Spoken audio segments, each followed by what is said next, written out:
Good morning, everyone. Welcome to Higher Moment Mastermind. I'm Shira Lotzar, happy to be your host and joined by Vern Schellinger, my partner in job search seeking world. We are both here to help you with your job search questions. Balit and Sue, are you both new to our group? Wonderful. Well, welcome. This is an open Q&A, just really for any job search question that you have. I'm a recruiter and a career coach. Vern is a former HR executive and a career coach. So we've got lots of experience to share with you, and we are delighted to do so. So you are welcome to ask any question that has to do with your job search, from connecting with recruiters, resumes, interviews, salaries, whatever's on your mind. We are happy to give you our perspective. So who would like to start out with a question?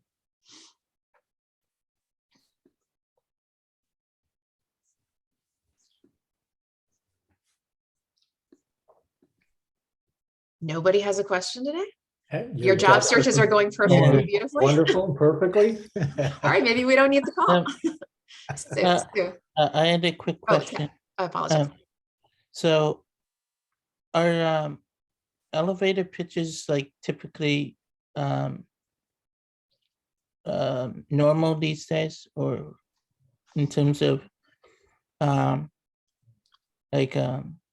used, or is it just like a saying people use? Well, that's a good question. You're right. People do talk about having an elevator pitch. Your elevator pitch, as it were, that 30-second line, and Vern can certainly explain more about this because he actually specializes in that, is more for when you're networking. And someone says, "So, Tabby, what do you do? What are you looking to do?" You want to have a very concise pitch that shares with people, that, as Vern would say, educates them on who you are, where you're going, how they can help you. And that's really, again, more for networking. In terms of your interview itself, there's a slightly different version of that, which is the question that some people ask: "Tell me about yourself." And you want to have a good answer for that, which is not just around where you're going, but that also sort of a synopsis of where you've been and what brings you to that interview. So that's the generic way. Now, I'm not going to a full training on that, but if just to answer that particular question, there's the elevator pitch for networking, and there is the answer to the "tell me about yourself." And in fact, 40 Plus, which is another job seeker group, they call it TMAY, T-M-A-Y, tell me about yourself. They actually have a whole formula around that. Vern, did you want to share anything about those two concepts? Sure. And I think I've shared this maybe with a group. I know I've shared it with Shira. I hate the word elevator pitch. It sounds to me like you're in an elevator and you've got 30 seconds and I've got this person trapped here and I'm going to tell them all about myself. But the elevator pitch, as Shira said, it's about networking. So when you're first meeting someone, a typical question is, what do you do? And most people answer that question with, I'm the VP of marketing. I work for Amazon. I'm an attorney. They talk about a title, or they talk about their company, or they talk about the industry or the profession they're in. And that's the answer to the question, to what do you do? It's a bad answer. First of all, it doesn't answer the question, what do you do? And secondly, the what do you do question is an opportunity for you to give your elevator's pitch, or what I would prefer to call it. It's a way to teach someone about yourself. Now, when you're asked those types of questions in networking events, you can't go, on for 5 minutes. It's got to be a short 2-sentence, 3-sentence, what do you do? Tell me a little bit of, the best way to answer the what do you do question is 2 sentences. One thing you do really well, and then an example of how you did it really well. So you've talked about customer service roles, correct? Yeah.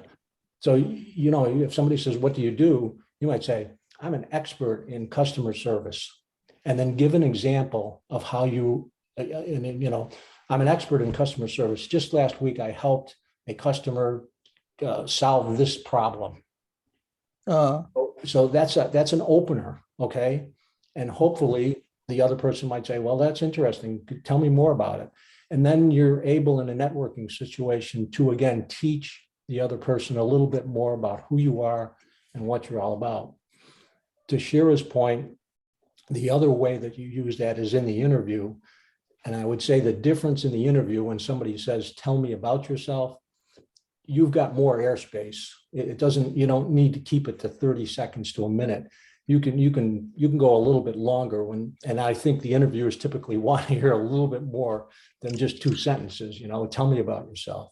So that's something you need to prepare. All of you should have prepared an answer to that question before you go to any interview, because it's pretty common that you're going to get that question.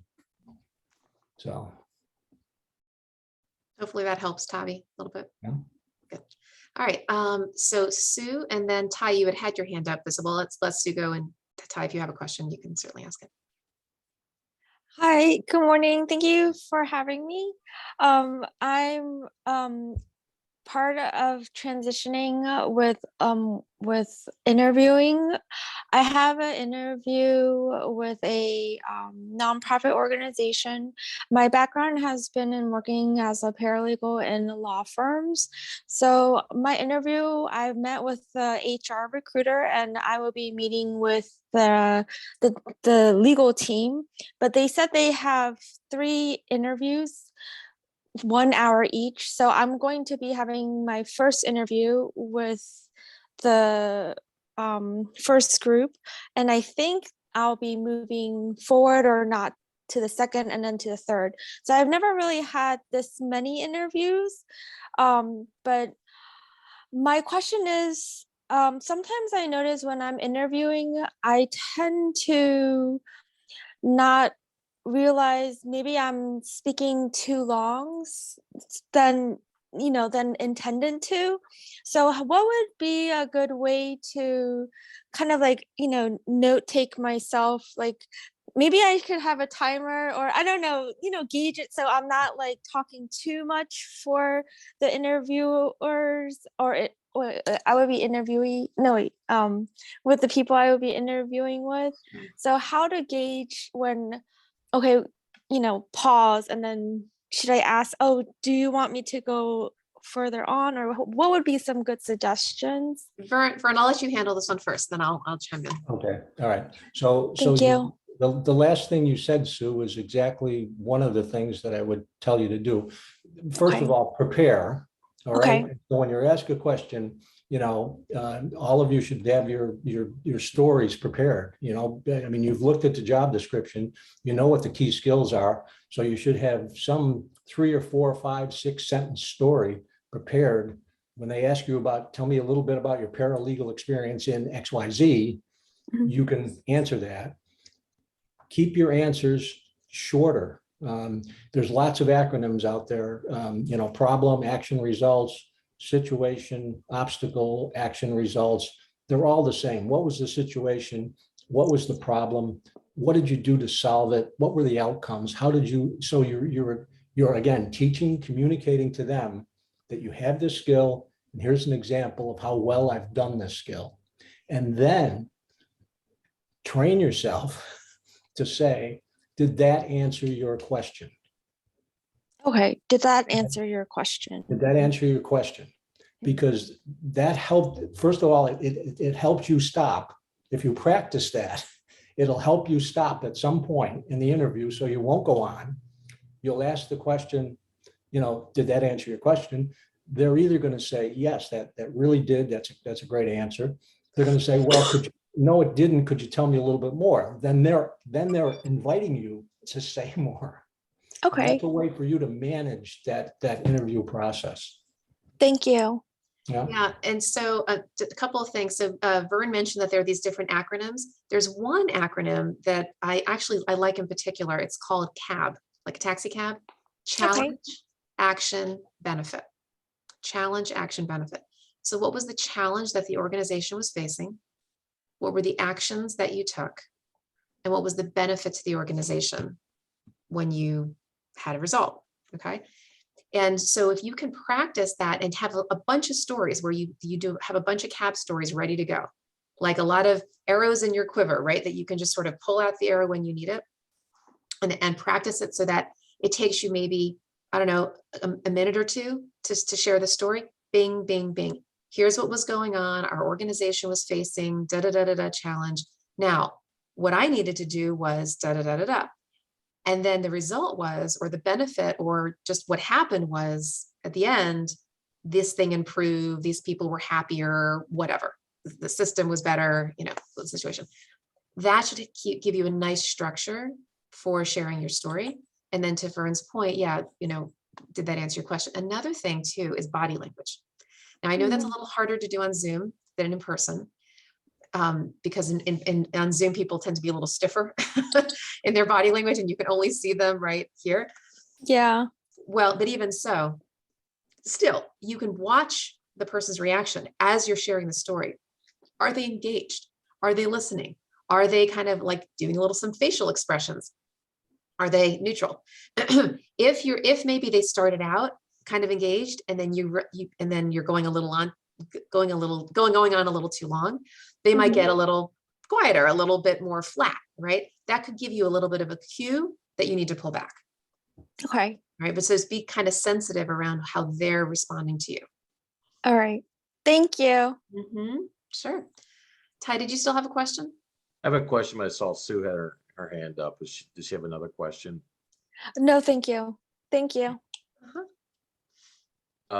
My question would be is I had the first interview, Zoom interview with the hiring managers, may make it to the next level where I go in and meet the staff, other people. Is there a particular strategy other than researching their individual profiles as far as when you meet the other members of the staff, it's a small staff, that I can use in terms of maybe connecting with them? It's a great question. I mean, the LinkedIn profiles to me are kind of the best way, unless you happen to know somebody who knows somebody there. Yeah.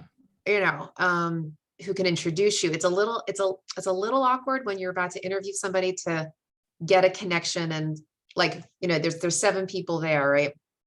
And one of them's name is Mary, and you get a connection to Mary and say, hey, Mary, talk to Mary before the interview. It's a little awkward, right? Because you're already in the interview process. And if you weren't in the interview process yet, if you were just trying to get an interview, it's a little more acceptable to have the Mary share, talk to you, maybe share insights about the organization. But once you already have the interview set up, it's a little odd. So to me, just going after the LinkedIn profiles and reading what you can, just so you can bond with them a little bit. Get to know, and of course the website, because oftentimes they'll have the staff listing, and sometimes they'll have the staff bios, or maybe do a little research. You never know. Maybe Google that person's name. Maybe they put on a program, an event, and their name was mentioned, or whatever. Just little details you can find out can be helpful when you're trying to bond with them in the interview. Oh, so-and-so, I understand you do this role, and how and you did this project, and how would your role engage with my role? How can I best support you? That's really more what this is about. It's not just about researching people. It's about the fact that you're trying to be a helpful teammate. You're trying to say to them in the interview, look, I'm here to help the organization, and I'm also here to help you. I noticed you did XYZ. Can you share more about what you do and how our roles will interconnect, and how I can be most supportive? Okay, great. That's a big help, because it's a small staff. My understanding is everybody kind of bonds together as one team. Yeah, I would imagine. Fern, did you have any thoughts on that? Just the same thing that I said earlier. And again, in the networking coaching that I do, it's as simple as think about it as teaching and giving. So obviously in the interview, you're teaching the interviewers about who you are, what you've done, how well you've done it. And in the question that you have, Ty, basically you're trying to learn about the staff, so that in Shira's example, you're already trying to figure out, well, how can I help you? If I was in this position, how would my role help you? And you're learning about that. And as they answer those questions, then you might be able to, again, then tell them something more about yourself, how you've helped other staff in a similar position in a different role do exactly the same thing. That makes sense? Yes, thank you. Yeah. Bobby? All right. So my question was how to approach, I guess, the proverbial adage of, I've heard in the interview space, the most common common listened to radio station is WIFM. What's in it for me? So how would you go about like telling like the interviewers like what you bring to the table that could help their company, like maybe go to the next level? Yeah, that's a great question. And part of the way to share that information is to ask good questions. Because you're not going to know what keeps them up at night until you know what keeps them up at night. Right? So when you look at that job description, that job posting, your job is to go through it line by line, word for word, and analyze it a little bit.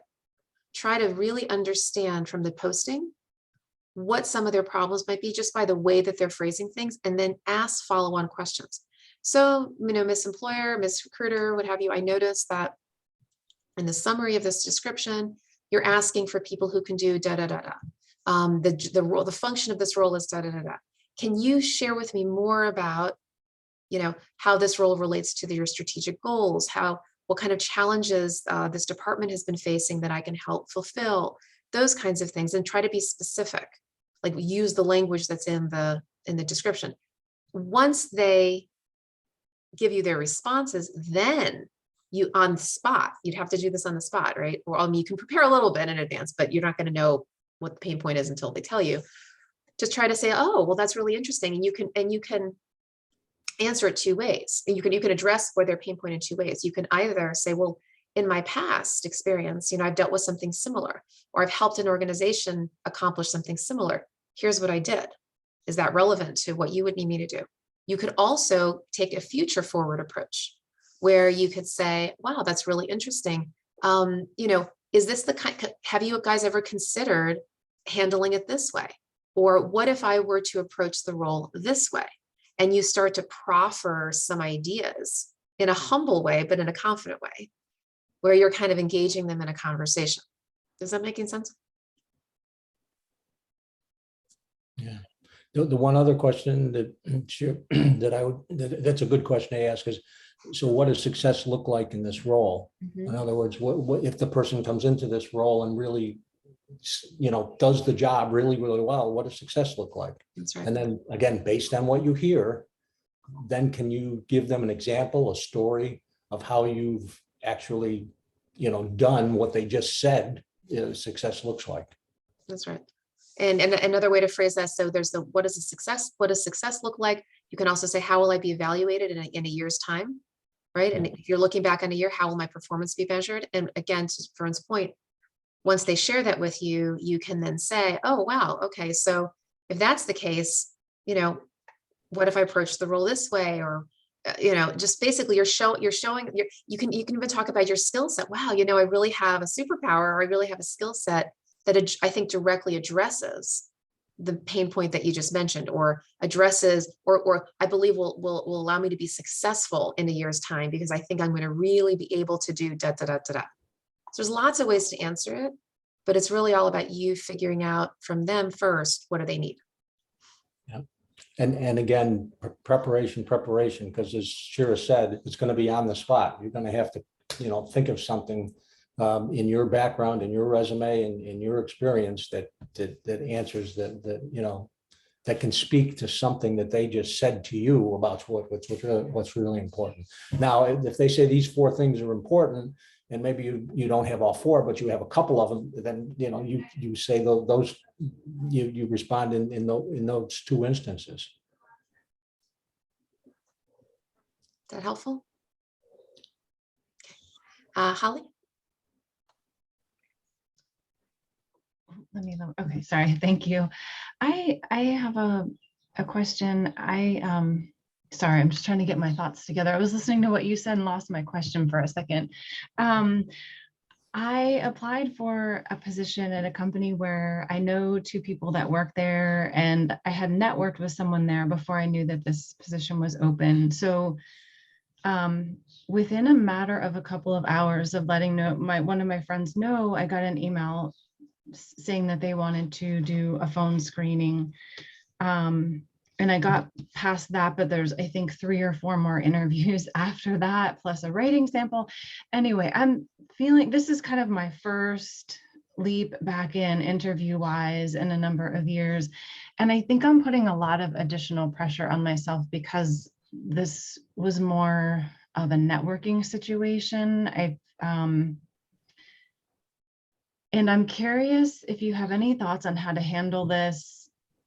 I mean, obviously I'm hoping for the best, but what if it, for whatever reason, on my side of things, it's not a good match, on their side of things, it's not a good match. What'll we find? Holly, let me just stop you right there. Don't worry about Okay. it at all. At all. Don't even, I mean, get the question out of your head. Yeah. Matters not. It's just an explanation. That's all that interviews are. There's no obligation on their side. There's no obligation on your side. You're literally, you're on a date, okay? You're figuring it out. Do we like each other?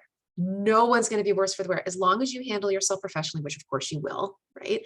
And you're Yeah. kind and you're courteous and, you know, all the normal things. If it comes right down to it, let's say you go get all the way to the end of the process and you're like, it's just not right for me. You would be gracious. I know you would be, and say, look, this just isn't the right fit. Okay, no problem. Absolutely no problem. You know, truly, don't even sweat it. Don't Yeah. sweat it. Okay. And, Okay, and thank Holly, you. are you worried about your relationships with these other 2 people, or? Oh, I mean, a little bit. It wouldn't like But it- ruin the friendships or anything, but I just, and my husband has kind of said the same thing. He said, as long as you're professional, because I feel like both of them went and recommended that they would want to interview me for this position. And so I feel like they kind of went out of their way, and it's a little bit of a reflection on them as well, that they're asking their company to take a chance and interview me. And I want to represent well on behalf of myself and also on behalf of them. Yeah, it's Right. fine. It really is fine. You're going to be Okay. here, but they wouldn't have referred you in if they didn't think that Then- you were That's right. capable, qualified, and yeah, Okay. That actually works to your advantage, that there's 2 100%. people who work for the company. That's who right. know you. Forget about the job description. They know you as a person. Right. So they know your character. They know some of your competence, maybe a lot of your competence. And so they're recommending you because they know who you are. Right. Which, compare that to the, person who applies for the job, doesn't know anybody in the company, and you're going into interview. Then that additional support and basically a recommendation, you should interview Holly, is it works in your favor. Okay. Okay. Thank you. Absolutely. May I ask one more question, or would you prefer if I wait till everyone else has a chance to ask a question and then? Sarah, if you're okay with Holly keeping the floor for a minute, Sure, sure. go for it. Oh, okay. Thank you, Sarah. So I know the next step would be, then there's another, so I had one phone screen, then there's another phone screen, then there would be a culture interview for the company culture, and then there would be what they call their technical interview. And the technical interview is what made me just kind of freak out the other day. I'm not even that far yet. I'm not even sure I'm going to get that far. That, because I'm making this leap from education into more of an HR role, if I don't have all the technical knowledge that they're looking for, what is the best way to try to answer those questions? Honestly, being honest, not trying to Right. deceive them that I have skills I don't, but to try to. So here's the thing. So first of all, you have to do, you want to do your best to assess in advance what the technical skills are that they're likely going to want from you. Again, read that job posting up, down, backwards, and forwards. Okay. And do a little bit of an assessment on yourself. Maybe it's like a traffic light, like red, yellow, green kind of a thing. So green would be, totally have that. No problem. Easily answer that question. Yellow would be, well, I have some familiarity. I have some knowledge. I have something, exposure. And then red would be never heard. I don't even know what it is. Or even if you do want to know what it is, you're just like, I have no, zero. Okay. You would answer the questions in that order, right? So if it's a red light, I would simply say, wow, that is an area that I am happy to learn, excited to learn, happy to jump in, do some self-training, unless there's training here. or resources, and also ask them to what extent would, is that what we're calling a red light skill? To what extent is that red light skill a critical aspect to this role? How much of a learning curve are you willing to have to invest in me? Like, how much of a learning curve is acceptable? Because Holly, the whole thing with hiring is that, and when an employer is vetting people on their skill set and like, have you done this? Everybody's trying to minimize the learning curve, right? That's what they want. Sometimes though, because everybody's looking for a unicorn, the impossible person, sometimes they're willing to flex. Say, well, if you have exposure to this, you could learn that. I'll give you a classic example. Whenever I've placed a position, because I'm a recruiter, not just a coach, right? So when I've recruited for positions that have, let's say, a database management component, this happens all the time. Either the employer says, look, they have to know a database ABC, or more likely they say, well, look, if they have a similar database knowledge, they can learn this one, that kind of thing, okay? But they have to have something, unless it's a role where database isn't that big of a deal, in which case, whatever, we have other skills that they need to learn, or that they need to come in knowing. So in your case, you want to be thinking about asking the question. If they ask you, do you have experience in X? And you really, really, really don't, you can say, look, I am absolutely excited to learn about that. Can I ask you, Miss Employer, how important that skill is to the success of my job? And is a learning curve okay? Or do I need to come in actually fully functional? That's your best bet. Vern? The other thing to think about, Holly, is in your previous jobs, was there a situation where you went in and didn't know a skill at all, and you got up the learning curve quickly?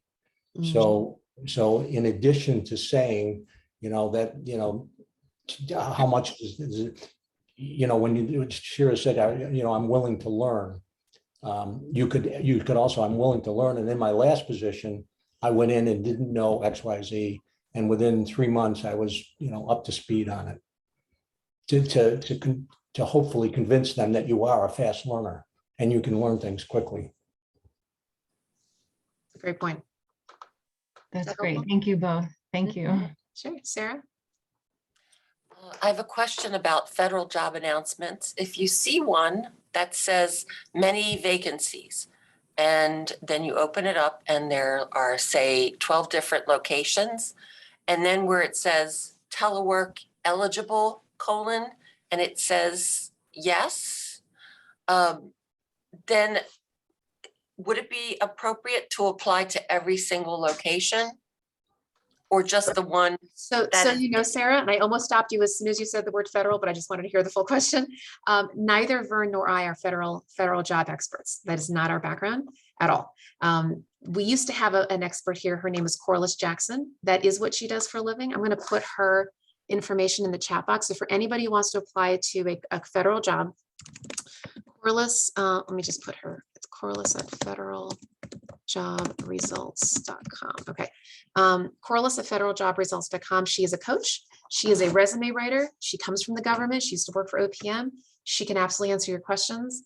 If you want to give her a quick call and just say, hey, I came from the Higher Moment Mastermind group, Shira referred me, would you have time for a quick call? She'd be fine with that. If you want to ask her any of those questions, I thought maybe your question was something that I could answer, but I couldn't tell you if you should apply to all the jobs or just apply to one of the jobs. I think she's going to say apply to all of them, but what about in the private sector? If there's a job like that, and there are some. Different. That Vern and I can help you with. What I would suggest is, that's a little tricky, because if there's one company that has multiple jobs that you're interested in, if you apply to more than one, that can be tricky, because unless it's the exact same job, like for example, let's say it's a big company and they've got role X in this department, and this, that's okay.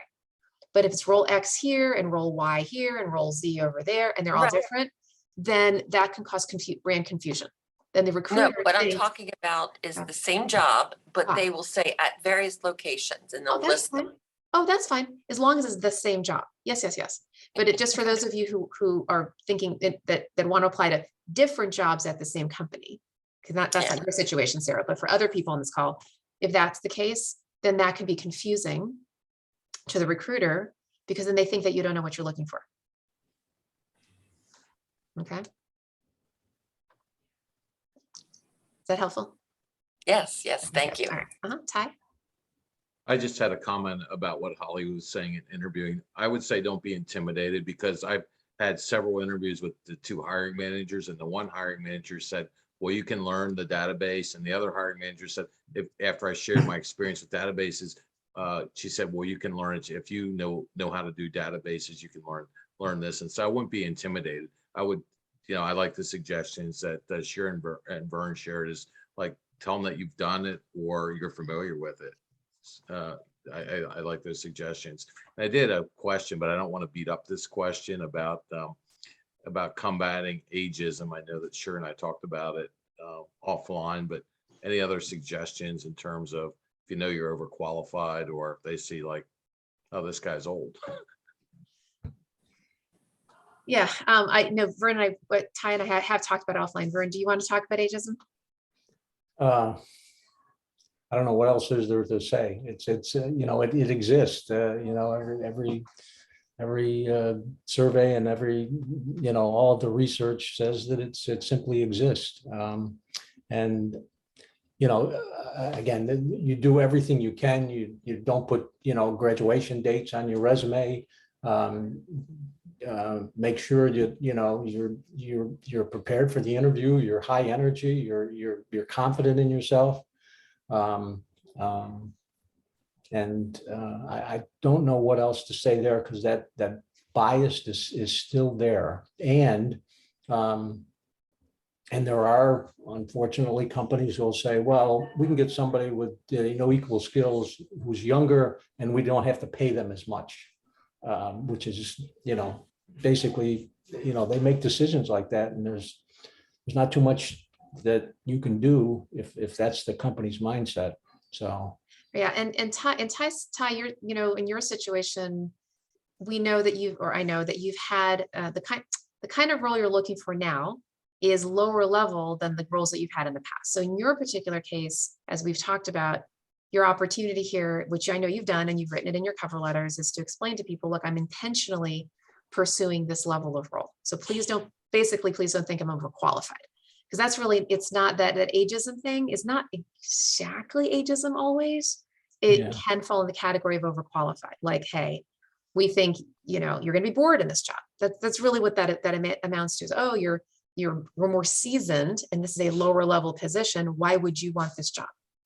And you've gone after it saying, I am, intentionally looking for this level. Here's why. In your case, you like customer service, this and that.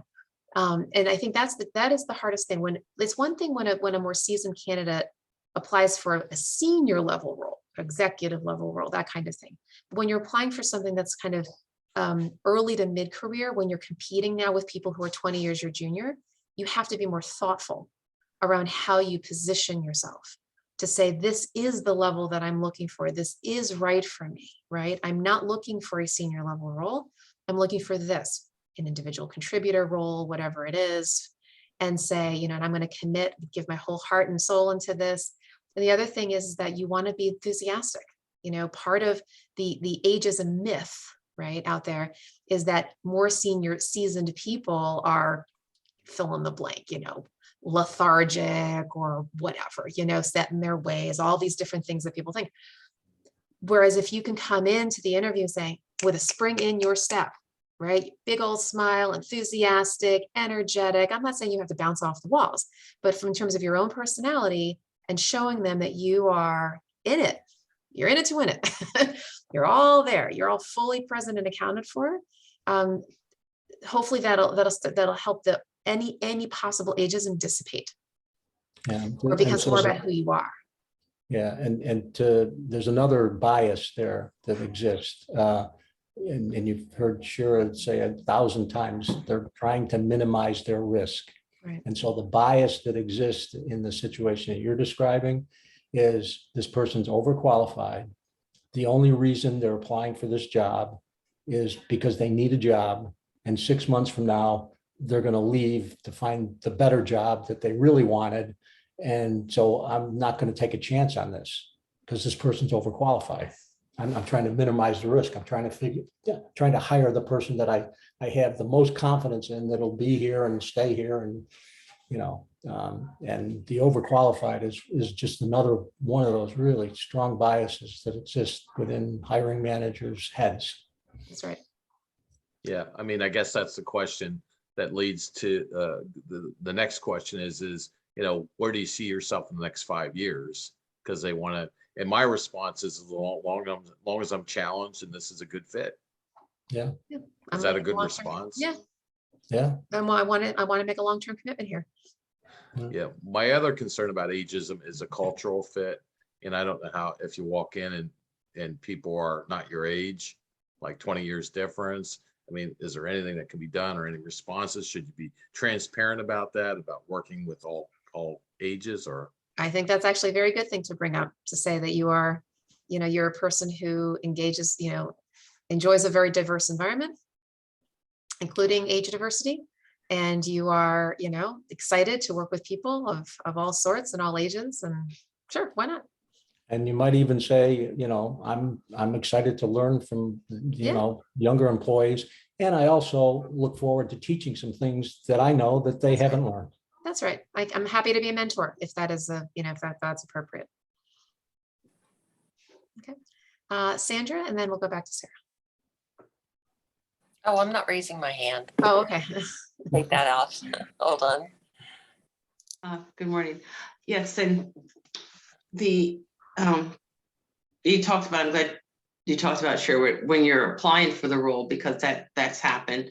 They'll look at your resume and they see what you've done and you get the interview. But to intentionally say, I'm looking for an individual contributor role. And then, so I can do that specifically in the cover letter. What happened is, for one interview, for example, the director was like, well, I see you've done all these great, nice things, and this role does X. So how do I know you're going to be here in a year? And so how I dealt with that, I said, perfect question. I talked to my resume on where I've spent 7 years, 5 years. Any other thoughts on how I could respond to that if that comes up again? I think that's a good way of doing it. And to say, look, I am a committed individual. And as long as I'm being challenged, which I have to imagine I will be here, I'm interested in sticking this out, for as long as you'll have me. Because the ironic part is that there's a tendency with some people, I'm not going to make blanket statements, some people of younger generations right now to only stay about a year anyway. So it's really funny to me when employers actually ask that of more seasoned candidates, because actually the junior candidates that tend to turn over more, not everybody, of course not, because there's just more of a sense of, hey, I want mobility, and there's just not a sense of loyalty anymore in the marketplace. So, but I say that, yeah, in your past, absolutely bring up your past experience, and also say that you are a committed individual. Vern? Yeah, and in fact, I'm thinking, I'm kind of surprised they would even ask that question. But given the environment that we're in, and what Cheryl just said, people, come in 3 months, they quit. And if you're the hiring manager, I mean, that drives you right up the wall. I mean, I spent all this time interviewing, and we put all this effort into it. We thought we had the right person, and they're here 3 months, and they quit. Now we got to start the whole process all over again. Which, when you think about that from their perspective and in their shoes, that's time consuming. They've got to start all over again. And, they've got the rest of their jobs to run, right? Whatever the department is, whatever the project is, that stuff's still there. They can't ignore that. And now they've got to spend more time recruiting. So it's a really, really frustrating for the employer when people do that to them. It happens. And it happened. And in this environment, it seems to be happening more than, in past history. So. Great. Thank you. Balit, Nicole, or Stacy, do you have, or Hong, do you have a question? Stacy, you're on mute. Stacy, you're on mute. Sorry. Uh-huh. Hi, Shira. I'm a really good friend and former partner of Deborah Cooper. She wanted me to say hi and record. Oh, well, blessings to her. So here's the question. I am now back in the market again after I don't know how many years. And my role has always been a director of marketing, communication, special events, and things like that. And as I'm going now into interviews, the questions that I'm asked are strictly, can I do social media, Yep. all of the pay-per-click, all of that. Yes. Now, all right, as a former director, I hired and had my own PR firm. I hired the people to make up my teams for different clients to do that work. Right. How do I, and I am taking webinars and doing all these classes for dummies and things like that, but Good. how do I tell them I understand the concepts, I'm not the person who's typing in or I think that's exactly how you frame it. You say, Okay. look, well, I am not the expert in the execution of social, digital tools. I'm very adept at overseeing those who do. Okay, great. Yeah. And the other thing from the position that that you hired people to do it, you understand the strategy, you understand the concept, you understand the outcomes that can come from digital marketing. I know I certainly do, but I can't do any of that stuff. Right. So that might be something else to make sure that you give them examples of how successful you've been. When Okay. you've had teams like that, and you've had those people who can actually execute, and the marketing campaign was very successful. Okay, thank you very much. Balit or Hong, any questions? No, very good information. I love your workshop, very helpful, like very direct. Thank you so much, Zoe. You're welcome. So everyone talking, I learned a lot. Good. Thanks, Holly, for bringing up all the things going on with your job interview. I got accept a job, the company from China, but on the contract, something I'm not feel comfortable, so I turned down the offer. So now I'm looking for a job again. Okay. Like something in the contract, I'm not feel comfortable. Okay. Like they gave me a job like doing collection, like I'm the collection agent, but something in the contract I'm not feel comfortable, so I turned down. So I'm looking for a job now. Okay. I just have to be careful myself because overseas, right? If something happened, I'm liable for the job. Like for example, they said I'm collecting all the money and then the money deposited to my bank account and then I transfer back the money to China. I told them that the business not mine. I cannot accept the money deposited to my bank account. If the vendors from the United States, they should pay directly to China, not to me. Like it's liable right there. If something wrong, I'm liable for that. It's not my company. Perfectly okay to not accept the job or a contract. Yeah, I know. It's like if something investigation, I'm liable because I take the money deposit to my bank account when it's not my bank account. I'm in finance for over 25 years. Yeah, so that's smart. I know the legal thing and the liability. If something's not right, I'm liable. I can go jail for that. No. So life has to be careful. That would not be a smart lot career of move. money. They gave me a lot of money, double than what I earning. So I just feel like, why they give me that much? So the more I think, I said, there's a catch right there. So I don't take it. Smart. That's smart. That's smart.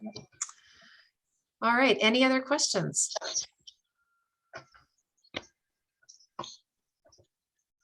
We could end a little early if you need to. If there's anything else, any other topics? Are there any other general, maybe not a question that you have, but a general a topic that you'd like us to explore a little bit more? Resumes, interviewing, networking, job search strategies, anything that's sort of a general concept you want us to go a little deeper into?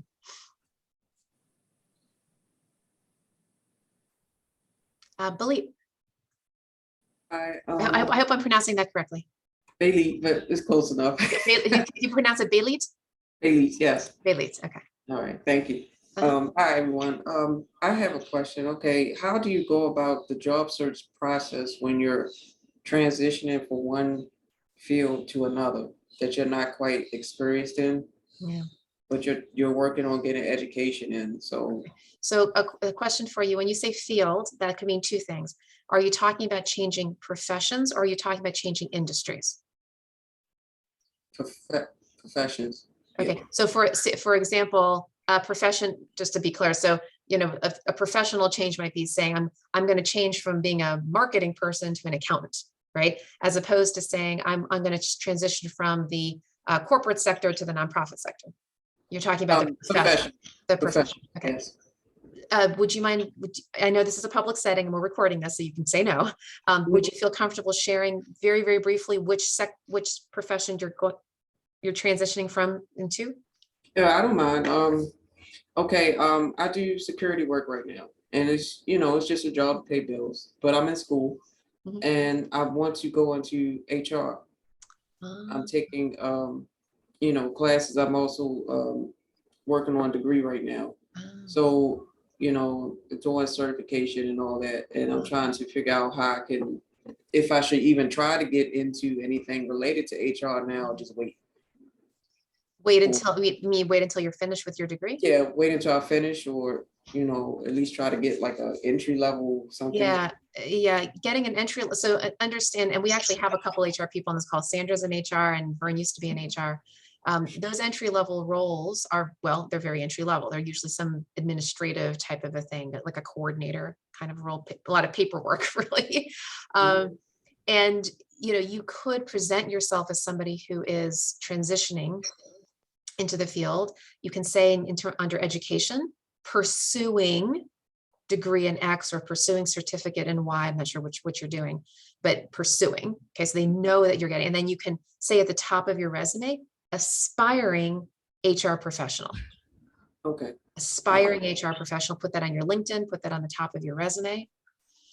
And so that, yeah, you have your regular experience, but I would say aspiring HR professional. Right underneath that, I put your education.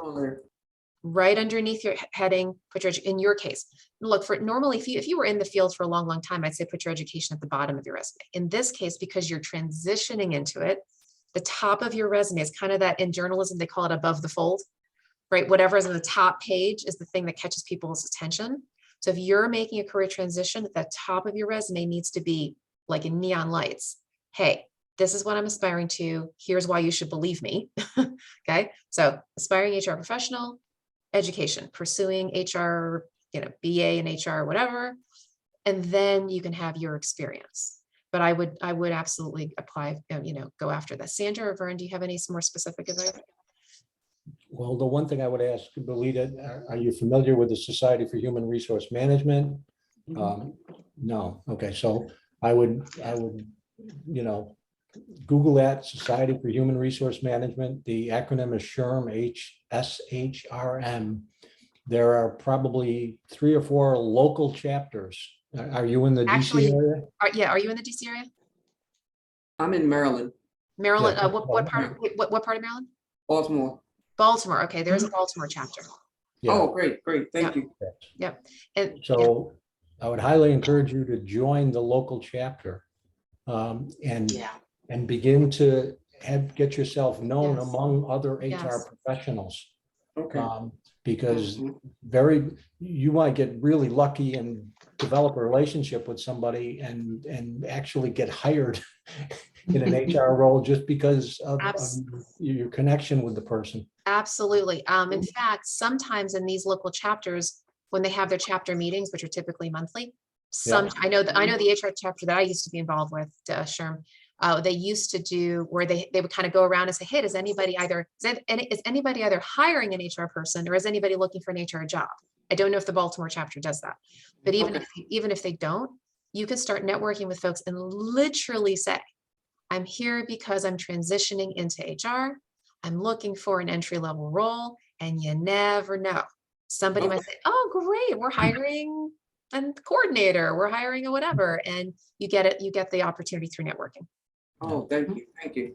And as you meet those people, take the time to, again, ask them questions. Tell me a little bit about your experience. What's helped make you successful as an HR professional?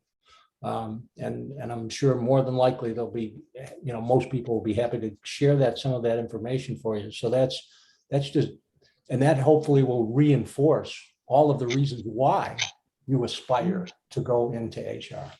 All right. Thank you. Thank you. Sandra, do you want to chime in? Yes, and just like Sharon Vern said, yeah, do you indicate you're aspiring, you're changing careers, and definitely check them. SHRM, there's chapters all over the country, and attend the meetings. Most of them are virtual now. Also, there is a association called Project Save. So they meet virtually now monthly, and that's of HR and hiring professionals. And again, it's a networking opportunity. And then also, as far as roles, I think a good idea to get your feet wet is a generalist role, because then you have an opportunity to find out about compensation, recruiting, compliance, depending on the organization, of course. By the Sandra, do you know Project SAME is also still up and about, or just SAVE? Project Save, SAVE. Right. But there used to be a Project SAME. So SAVE was for Virginia employers and SAME was for Maryland employers. Do you happen to know if the SAME is still around? No, I just know that SAVE with Mike Bruni. Yeah. So Belit, is that? Yes. Saying it right? Okay. So Project SAVE, SAVE. So the SAVE stands for Staffing Alliance of Virginia Employers. So Project SAVE, SAVE. There might still be a similar, like a sisterly group called Project SAME, Staffing Alliance of Maryland Employers. So you can check both of those out. And then also to Sandra's point, because these SHRM chapters, a lot of them meet virtually, you don't have to stick with Baltimore, actually. You can go to any of them. And in just in the DC area alone, there's like 10. You got DC SHRM and Dulles SHRM and and Prince William and Prince George's and Howard County and Annapolis. Like, it just goes on and on and on. So if you go to shrm.org, try to find where their chapters are, and then just sort of look regionally. Not that you really have to stay regional, because again, a lot of people are even hiring remotely. So you never know. You could get a job in California. I don't know. But the HR laws are different out there, but and just see which chapters you can hook up with, maybe outside of Baltimore. Thank you. Thank you so much. Mm-hmm. I took my notes. Okay. Sounds good. All right, Sarah? Yes, do you know anyone who has gone to, I keep hearing more about these boot camps for learning code. Do you know anything about that? I don't. I'm so sorry. I'm not in the tech space. No. I'm not. Yeah, Vern, yeah. No, neither am I. Yeah. Although, again, certainly do some Google searches, see if you can find, again, network, and see if you can find some other people who attended those or know about those, and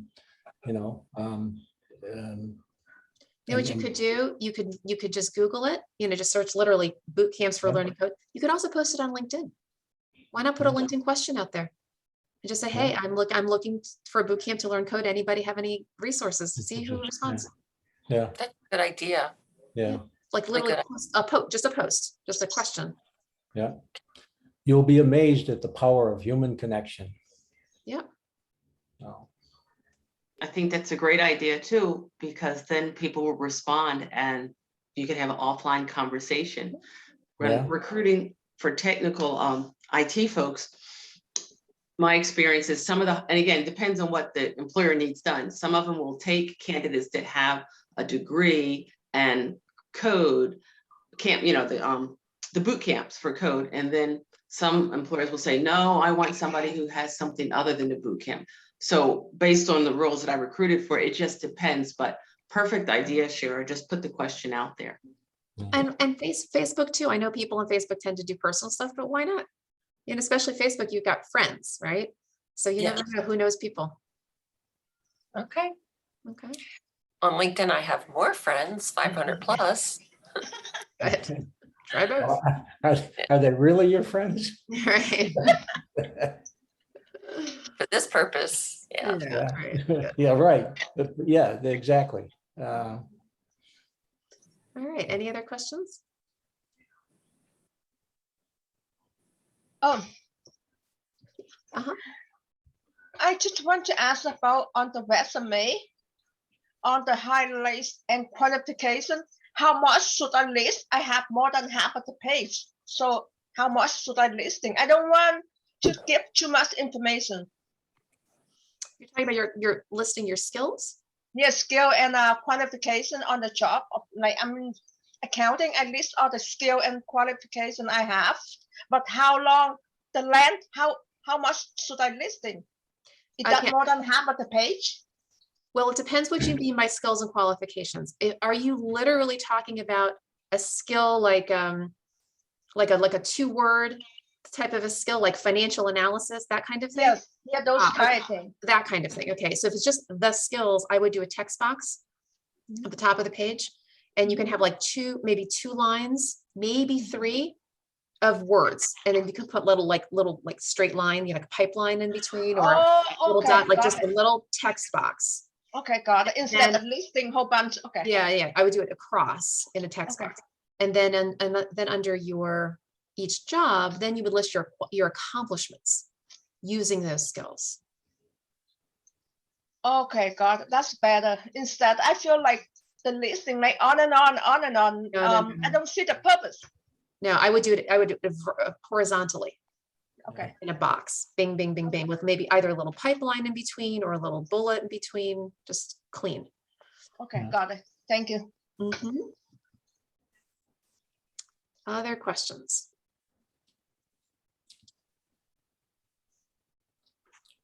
So I wanted to let you guys know that there are, I've been meaning to do, I never do this and I really should. There is there's an organization called JCA, and they have these virtual job fairs, especially for people over 50. And I wanted to let you know that they have one coming up. Let's see here. I'm sorry, I'm just looking. I went through the training. It was fantastic. So yeah, so there's actually 2 things. There's a training that they have, and then they have virtual job fairs. So I'm going to put in the chat box what Sarah's talking about, which is the training. Okay. This is a week-long training. It costs $75. It's very, very inexpensive. And they also have let me just put this Career Gateway. I think it's June 14th, the next virtual job fair. Hold on here. I'm trying to look for the announcement. I'm trying to look for the announcement. Yeah, because it's typically sent to me, but here it is. Okay, it's called Virtual Expos. Here it is. The next one, yeah, you're right, Ty, is June 14th. Okay, go ahead and hold on to those links, because Career Gateway runs like basically every month, always, and the virtual expos happen several times a year. So they do some training, and they have networking with employers as well. Okay, just wanted to give you some resources. And the other thing too is, which I used to talk about a lot, I just haven't, is there are other free job seeker groups out there. Here in the DC area, and of course, nationwide, people are doing virtual, but here in the DC area, there are several. Career Confidence is one. And that is, I'm just going to put in the chat, career-confidence.org. They have programs all throughout the week. Their main program is on Saturday, but they do other things as well. And another group is called CNM, which is the Career Network Ministry.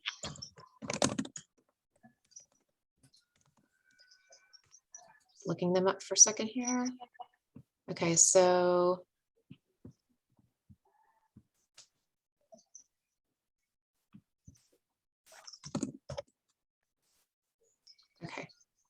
so this is the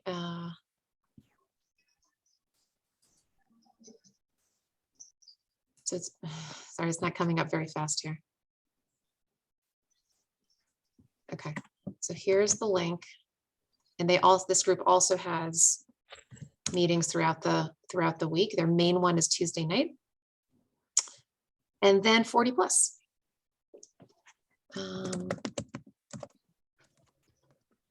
So 40 plus meets once a week on Monday mornings at, I think it's 10 o'clock Eastern for an hour and a half. Now, those three groups tend to have speakers.